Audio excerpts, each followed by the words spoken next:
Ulitin mo daw yung sinabi mo kanina na yung binibidyohan ka para may record. May record kami, i-record namin. Take note po ang ka-video call po dito, ang video call po na to ay misis po ni Gutesa at si Gutesa po. Mukhang maglalabas ng sama ng loob si Gutesa.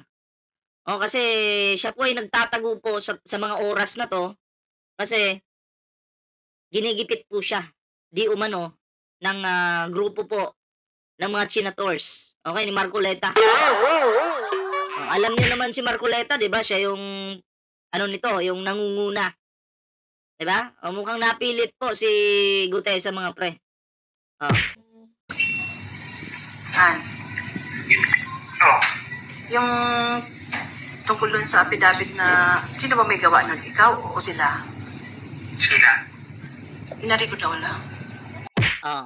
Sila po ang gumawa ng affidavit ni Gutesa. Hindi po si Gutesa. Kumbaga hawak nila si Gutesa tapos sila na lang yung nagawa-gawa doon. Para idiin po yung Pangulo, si Martin Romualdez. Ay maliwanag po yan Sabi-sabihin? O sabihin mo ko lang ano nangyari doon para may record namin. Yun nga. Jojo J. Malin, shout out sa iyo kay Rami Kagampang, shout out po. Binidyoan ako ng nakaraang araw. Tapos binasa ko yung statement na may mga sinigit sila na hindi naman totoo.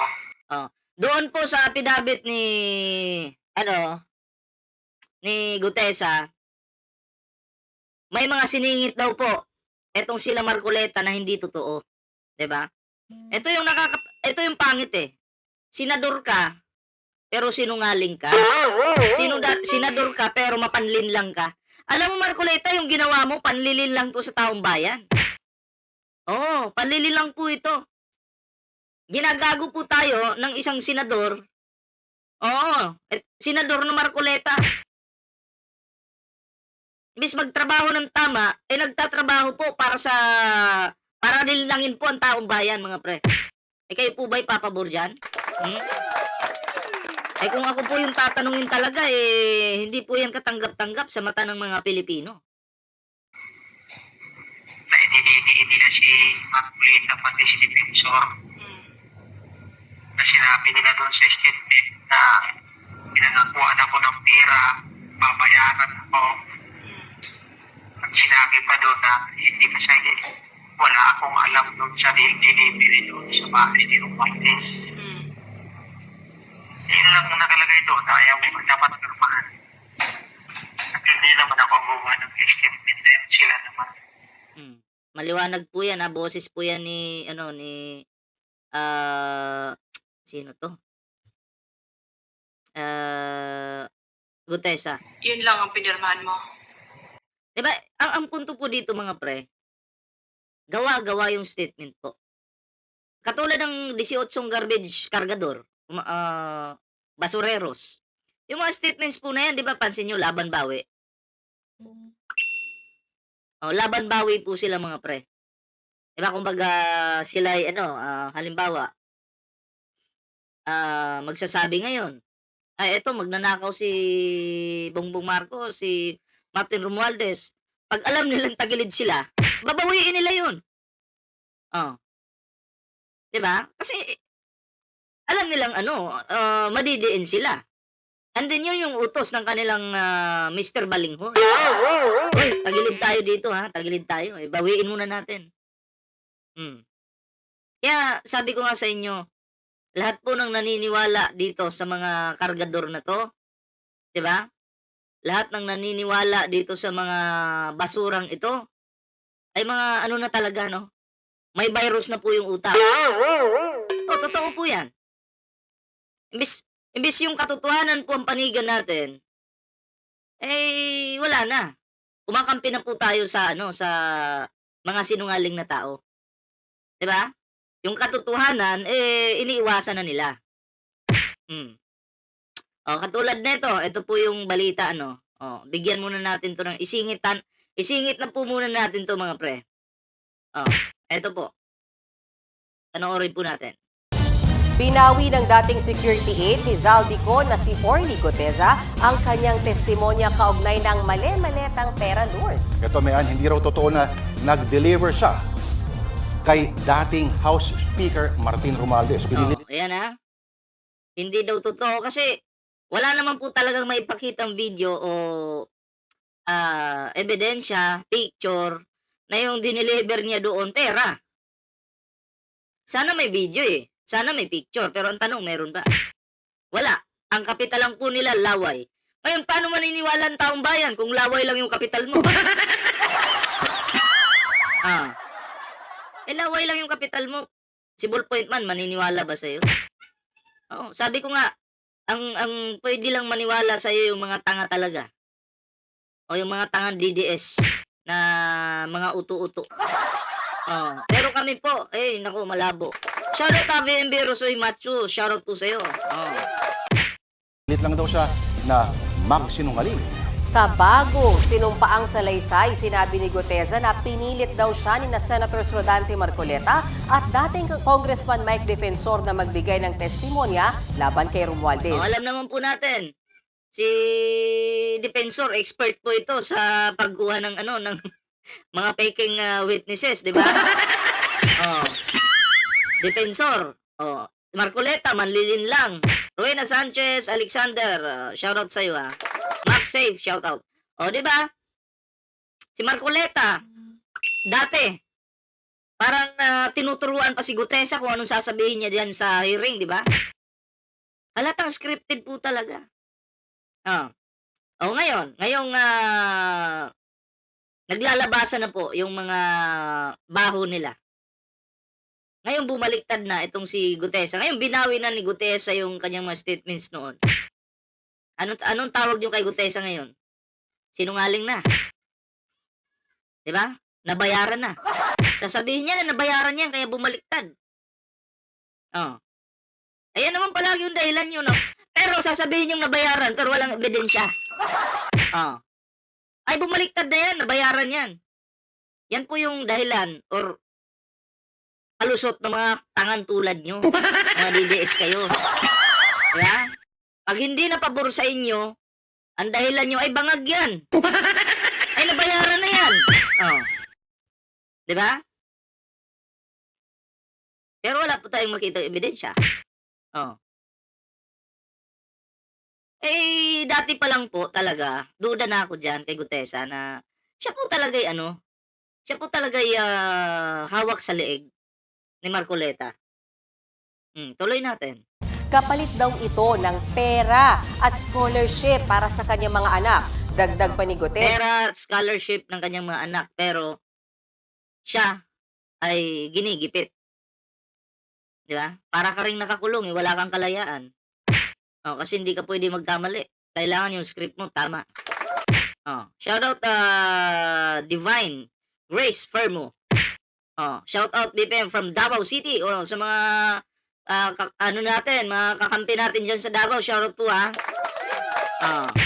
Noong September 24, 2025, dinala siya sa isang Japanese restaurant malapit sa Senado. Doon daw niya nakita si Defensor at ang manugang nitong si Mark. May inihanda raw na affidavit si Mark para kay Gutesa. Ang problema, ayon kay Gutesa, may mga nakasulat doon na hindi niya personal na nakita. Katulad nga nito. Katulad ng nasa video na pinanood ko sa inyo. Ito. Katulad nito, di ba? Mamaya tatapusin natin to, no? Play natin ang buo yan mamaya. Pero bago yan, focus muna tayo dito sa balita, no? Kumbaga may dagdag po. May dagdag po yung yung statements po, no? Doon sa baka doon na sila nag-meeting. Then sabi nga ni Gutesa, may mga statements, may mga po siya doon, laman ng affidavit po na hindi niya kontrolado. Kumbaga sila na yung naggawa-gawa doon ng kwento. Galing, no? Ang galing. Kabilang na umano yung paghahatid niya ng mali-maletang pera kay Romualdez. At nang dumating sila Nang dumating daw sila sa restaurant, Ang kapal ng mukha ng nang dumating kapal ng mukha mo talaga, Marcoleta.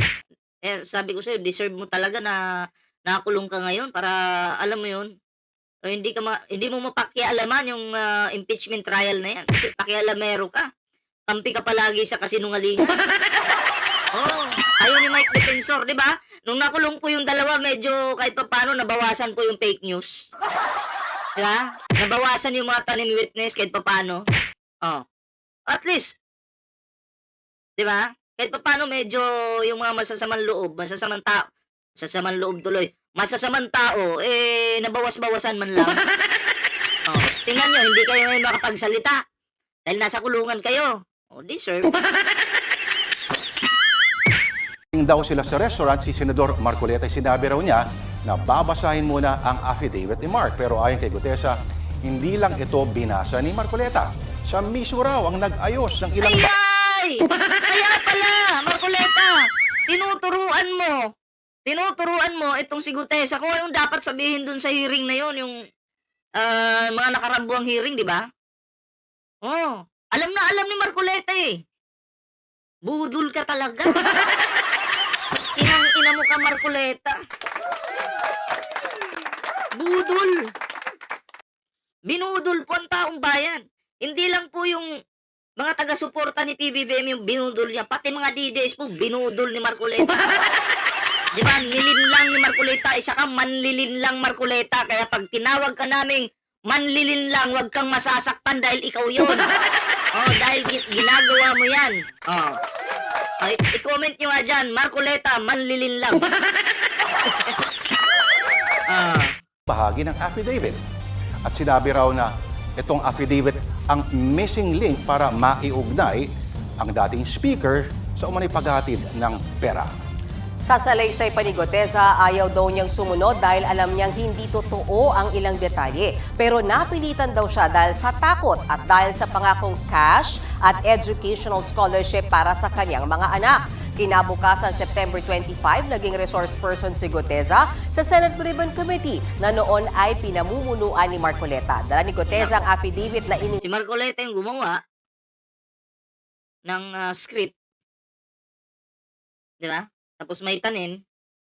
Tapos si Marcoleta yung kunyari magtanong-tanong doon. Ikaw ba, Mr. Witness? Ikaw ba dinalhan mo si ng ganito, pera? Sasagot naman, opo, dinala ko doon. Dala-dala ko yung pera. Pero, akalain mo, nakikita sa buong Pilipinas, buong mundo, yung kanilang drama. Drama yun eh. Drama. Nagsayang lang kayo ng budget. Nagsayang kayo ng pera ng taong bayan sa inyong dramang ginawa. Di ba ang kupal mo, Marcoleta? Kupal ka talaga. handa ni Mark. Anya, bago siya humarap sa hearing, sinabihan daw siya ni Marcoleta na sundan lang ang nakasulat sa affidavit. Nang mag-adlib daw siya sa pagtatanong sa kanya, pinagalitan pa raw siya at sinabihang sundan ang script. Tama na, nasa hearing yun, di ba? Matapos ang hearing, sinabi ni Gutesa na hindi na siya muling nakatanggap ng mensahe mula kina Marcoleta at Defensor at doon daw niya napagtantong ginamit lang siya. Ngayon, Malamang. Gamitan lang. Ginamit ka naman talaga. Alam mong may mali na eh. May nakalagay na doon na sa affidavit na hindi mo kontrolado, hindi mo ginawa. Dinagdagan nila. Malamang paggagamit na yun. Sisilawin ka lang ng malaking pera. After nun, boom. Nagamit ka na. Diba? binabawi ni Gutesa ang kanyang naunang pahayag at sinabing lubos siyang nagsisisi. Ang nauna niyang testimonya ay kabilang sa mga ebidensyang sinusuri ngayon ng Ombudsman sa mga kasong kaugnay ng flood control corruption scandal. Inihintay pa ng Ombudsman ng bagong affidavit bago magkomento. Wala pa ring reaksyon sila Senador Marcoleta at dating Congressman Defensor sa mga paratang ni Gutesa. Mga kapatid, ito yung panoorin natin to. Ito yung video call. Yun lang yung nasingit doon sa mo. Saan ba yan? Sa pinakahuli? Hindi, nasa yan. Parang Gitna? 9 sa 12 yung kita ko doon. Tapos may upang mo ang number. Ba't ang haba naman? Eh, sila bumaba eh. Oh. Pero yung affidavit mo nung una, andun pa yon. Wala yun, ibang version yun. Bago na yung Ay, ginawa. may ginawang panibagong affidavit para basahin mo. Ba, pinangako naman sa'yo nung una, nung pinirmahan mo, hindi na ilalabas yun. Sabi nila, hindi lalabas.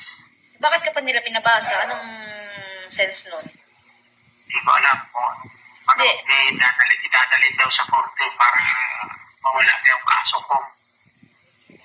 Yun yung sabi. Ginagago talaga si ano, no? Pinapaikot si Gutesa. Nung ayaw mong basahin, anong ginagawa nila sa'yo? Pinipilit ako basahin ko eh. Kaya wala ko magawa.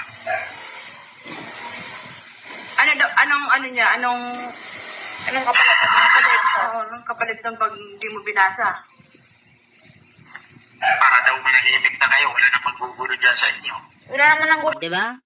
Oh. Eh, ang kapalit nun, kailangan mong basahin to. Kailangan mong basahin to, Gutesa, ha? Kasi pag hindi mo binasa to, yung pamilya mo madadamay, magugulo. Guguluhin. Siyempre, may anak ton si Gutesa, may pamilya, may asawa. Oh. So, pananakot po ito, mga pre. Galing talaga ng walang kwentang Marcoleta na to. Yung pamilyang nananahimik, idadamay para sa pansarili nilang interest. Ito ba yung gusto nyong mamuno sa bansa natin? Ito mga ganitong klaseng basurang mga senators? Yeah? Oh. Ginagago na po tayo eh. Gusto nilang paikutin yung taong bayan, mga pre. Ha? Oh. Katulad nitong tanga na may pangalang Tatay Supot Digong. Oh, sabi dito, bumalik ta diyan si Gutesa kasi gusto lang magkapera ng malaki kasi nakulong na sina Marco Beta at Defensor. Oh. Alam mo, dito pa lang sa bidyong ito, matagal na to eh. Ito yung ebidensya po na ginigipit po si Marcoleta ng side ng mga demonyo. I mean, ginigipit po si Gutesa ng side ng mga kawatan at mga sinungaling na tao. Diba? Demonyo. Ebidensya po ito. tungkol sa amin Han, sa totoo lang, Han, wala nang gugulo sa amin. Sila lang ang nanggugulo sa amin. Pananakot po talaga yun. Sila ang gumagawa ng paraan para manggulo. Sila nananakot sa amin eh. Pamilya, tinakot. Oh. Kaya sabi ko sa'yo nung nakaraan, gusto ko nang gulong-gulo na yung utak ko eh. Hindi na ako makatulog. Mag-ano ka muna, bago ka matulog, minom ka muna ng marigang na tubig Na-stress to. para ma-relax yung muscle mo. Anak. Pag sinabihan ka na palabasin ka dyan, mag-text ka sa akin ha.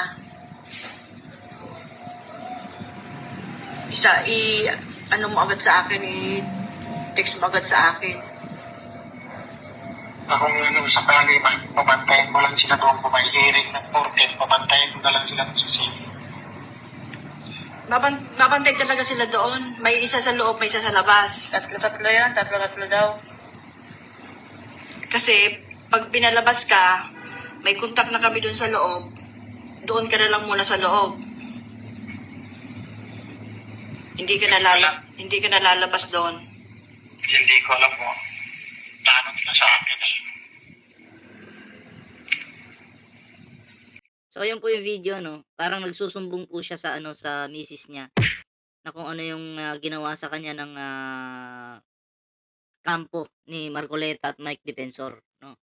So, matindi po yung kasamaan nitong mga taong ito, no? Yung akala natin na mga senador na tutulong sa taong bayan, tutulong sa bansa para may angat po yung ating bansa, hindi po pala, may pansarili po palang interes ng mga kumag. May sariling 'di ba, galawan. Oo, na hindi alam ng taong bayan, 'di ba? Kaya tayo po sumuporta lang po talaga tayo sa mga senador na may mga utak, 'di ba, yung matitino. Oo. At eto mga pre 'no, kayo po ano po yung inyong opinion doon, paki-comment naman para mabasa po natin 'yan, oo. At ang gusto ko lang po itong isingit, okey, gusto ko lang po itong isingit mga pre, katulad nito 'no, oo. Sara Duterte's OVP spent confidential funds in a Christmas parties and tree planting. Gusto ko lang itong, ulitin kasi ipinipilit ng mga DDS na, ay, ang confidential funds naman pala, naano naman pala sa ano, nagastos naman pala sa Christmas parties at tree planting. Nasa mabuti naman pala. Ang tanong po ang ano po ba ang,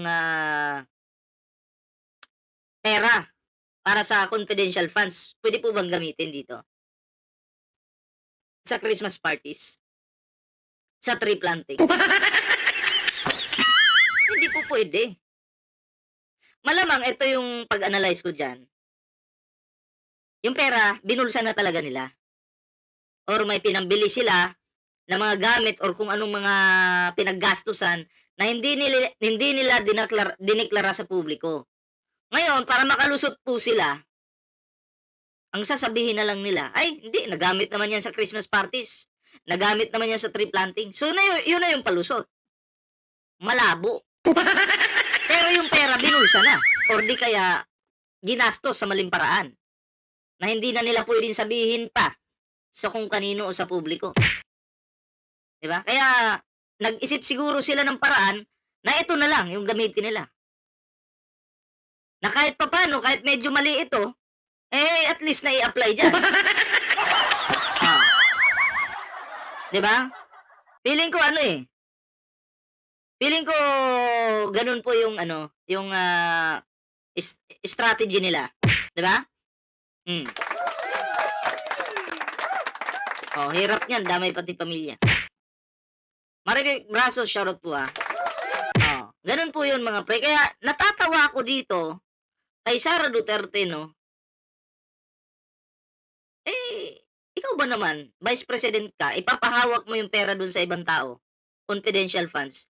Ang dapat pong humawak talaga niyan si Sara Duterte, hindi yung mag-uutos ka ng tao na may hahawak ng pera, mali po yun.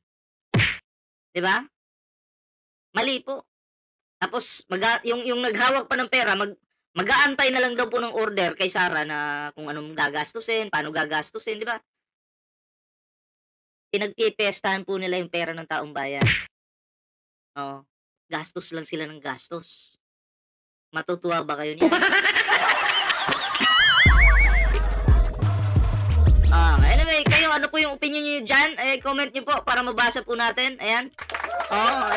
Bago tayo mag-move sa next topic natin, ayan, huwag kalimutang mag-like, share, subscribe para naman po maging updated po kayo sa mga uploads po natin. Ayan. Syempre may TikTok, may Facebook po tayo diyan, kumpleto po 'yan mga pre.